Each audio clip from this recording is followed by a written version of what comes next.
Hello' friends, good morning. আজি হ'ল 26 তাৰিখ, ডে 15। মোৰ মিনি ব্লগলৈ আপোনালোকক সকলোকে স্বাগতম জনাইছোঁ। আমাৰ ধনতলা ঈদগাহ মাৰ্টত সজা পৰাৰ কাম চলি আছে। আৰু গাইজ চাব পাৰিছে, আমাৰ ঘৰৰ জম্বুৰাৰ গছৰ ডানিৰ এডাল ভাঙি পৰিছে আৰু বহুত ফল লাগিছিলে।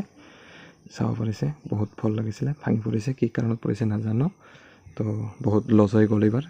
আৰু নেমু টেঙা চাব পাৰিছে, টেচি নেমু। সন্ধিয়া ডাইৰেক্ট পথাৰত আহিছোঁ, চাব পাৰিছে চাকাৰাখন লৈ।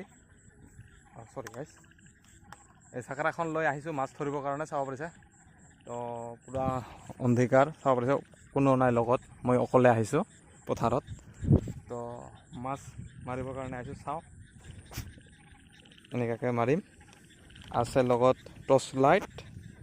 চাওঁ মাছ কি মাছ পাওঁ নাপাওঁ আপোনালোকক সকলোকে দেখুৱাম। তো চাই থাকিব ভিডিঅ'টো শেষলৈ।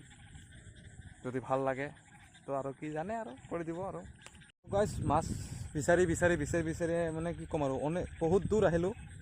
আৰু চাব পাৰিছে এই আগত, এই তাতে কিবা এটা পোহৰ দেখা গৈছে, বহুত ভয় লাগিছে। মিনিমাম এতিয়া 9টা বাজিব, মই অকলে পথাৰৰ মাজত আছোঁ। তো এটা মাছো পোৱা নাই এতিয়ালৈকে বিচাৰি। তো মই ভাবিলোঁ আৰু ইয়াত থকাতকৈ নাথাকাটাই ভাল, কিজানি পোহৰ সেইটো ভয় লাগিছে। তো মই ঘৰত গুচি যাম, বহুত ভয় লাগিছে, বুকখন থাপ কৰি আছে। তো গাইজ ৰাতি মাছ ধৰিবলৈ গৈছিলোঁ অকলে, তো পথাৰত। তো যাই কিনে ভয় খাই কিনে গুচি আহিলোঁ অকলে। তো নেক্সট টাইম যাম, মামাহঁতৰ লগত যাম।